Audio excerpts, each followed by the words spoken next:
বাংলাদেশের কাজ কলকাতাতে যে পরিমাণ জনপ্রিয়, বাংলাদেশের শিল্পীরা যে পরিমাণ জনপ্রিয়, বাংলাদেশের নির্মাতারা যে পরিমাণ জনপ্রিয়, এবং তারা আমাদের সঙ্গে কাজ করার জন্য ওখানকার ডিরেক্টর, প্রডিউসার, আর্টিস্টরা কিন্তু খুবই আগ্রহী। এইটুকু আমি শুধু বলতে পারি, এবং আমাদের প্রতি তাদের অন্যরকম ভালোবাসা।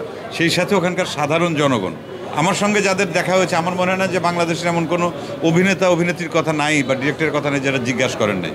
বিভিন্নভাবে এই নিশো ভাইয়ের কথা, এই মোশাররফ ভাইয়ের কথা এই বলছে আর কি, যে ওনারা দেখা হয় কিনা, কী কাজ করছেন, সামনে কী কাজ পাবো। তো তাদের আগ্রহ আছে, এটাই বলি। এখন দমে ফিরে আসি। সেটাই সেটাই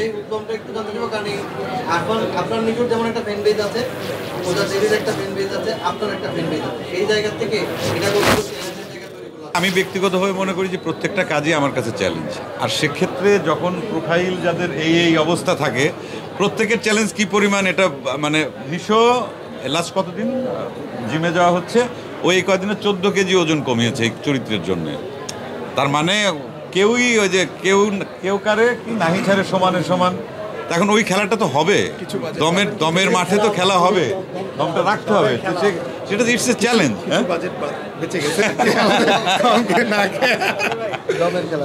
ভালো হবে আশা করি।